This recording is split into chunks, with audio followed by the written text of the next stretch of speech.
Adam Taxin with Daniel Greenfield, whose columns can be found at sultankanish.blogspot.com. It's Tuesday, July 17th, 2012. His column is When Governments Elect Another People. And Daniel, I must say, this was kind of mind-blowing. If someone said that something like this could happen like 50 years ago, I think someone would say you're out of your mind. But why don't you start off by telling us what you mean by when governments elect another people? Well, when people decide to elect another government, they look at who's in office and choose somebody else. When governments elect another people, they look at the people who actually vote in elections and decide it's time to bring in another people to replace them. And what areas are you talking about specifically? I guess England. But, I mean, you make it sound like as if there was some sort of conspiracy to do this. And I'm not accusing you of conspiracy theory, but, you know, it is kind of mind-blowing. So can you talk about what actually happened and why it happened? Well, first of all, it's equally applicable in the United States. And second of all, it runs across different sectors. So, for example, you can do it obviously with immigration. Immigration is a very simple way to do it. You just import another population. You import millions of people who will be more like the kind of people that you want. And there's a long historical tradition of this, of importing military colonists. That's not really original, but sophisticated element. What's the example you're talking about? Like, I know they brought Indians, for example, to Southern Africa, but Southern Africa was somewhat underpopulated at that point. What do you mean by that historically? Well, it can be done in any place. If you just decide to bring in large numbers of outsiders who will be loyal to and be dependent on you, then that's effectively a military colonization. It doesn't have to have explicit military elements. In this case, it's when you bring in large numbers of Muslims, for example, to Europe or the United States, you're colonizing those countries. You're exchanging one population for another and displacing the existing population. The same way when you legalize millions of illegal Mexican aliens, again, you're doing the same thing. You're exchanging the electorate with a population that is loyal to you.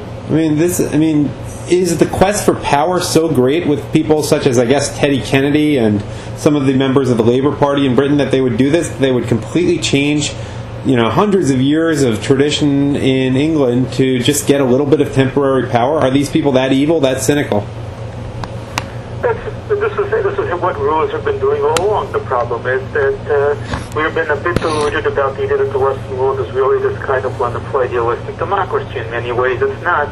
And incidentally, the Democratic Party in the United States has been doing this for much longer than most people realize. They've been playing variations of these tricks for well over 150 years. I mean, there was a time when they were just transporting immigrants and just having a judge rubber stamp them in about 5 seconds flat, back in the Tammany Hall era. I see. And this was done to build power for their political machine. But the more interesting and more intriguing thing is what they're doing with the domestic population. For example, if you've got too many working class white voters who aren't likely to vote Democrat anymore, well, you promote college education because college-educated voters are more likely to vote Democrat.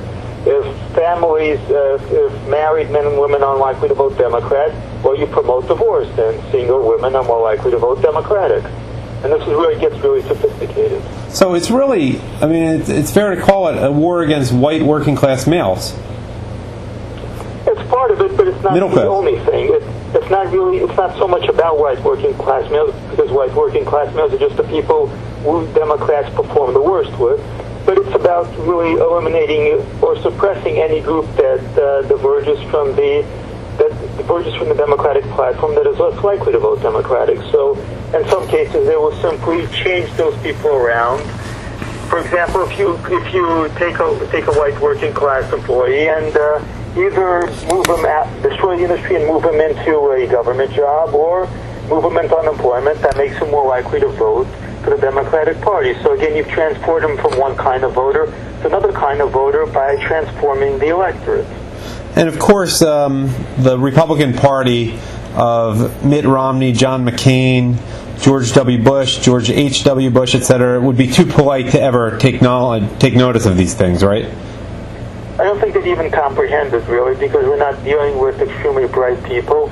And the people you use as an example are basically fairly liberal, and what they've been doing is playing catch-up with the Democratic Party. Their thing is, well, how can we make the Republican Party solid in national security, but still fairly appealing on domestic social programs? So, that they're going to be playing catch-up with the electorate that the Democratic Party is transforming. So when the Democratic Party spends enough time pushing gay marriage, they're going to rush to catch up on gay marriage. When the Democratic Party panders to illegal aliens from Mexico, they're going to hurry up and pander to illegal aliens from Mexico, and they're going to blame the right in the Republican Party for not letting them make the adaptation quickly enough. Now, are you... The thing is, if they can get out front early enough, they can win.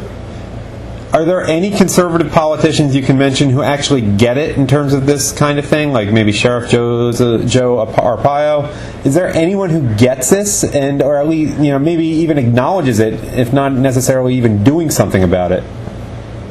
There are individual congressmen who get it, but the higher up you go, the less likely you're going to see anybody who actually does get it. And you can, for an example, you can just look at the last two nominees for the Republican presidential nomination, and really you can go back to George W. Bush's compassionate conservatism before that.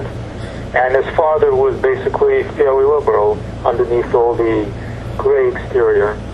And there's no example, really it's almost the equivalent of in Israel saying Israel is for the Jews. There's just no movement like that in America, or in England, I guess.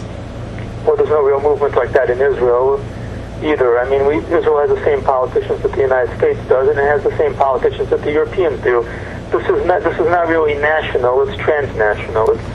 These left of center ideas are pervasive, and they don't spread through political circles. They begin with academia, they begin with the media, and then they filter up eventually into politics. Any final thoughts? Well, that we really have to think about more than just fighting a rearguard action. We have to think about the way our countries are being transformed. Daniel Greenfield, the column is When Governments Elect Another People. It can be found at sultankanish.blogspot.com. Thanks as always.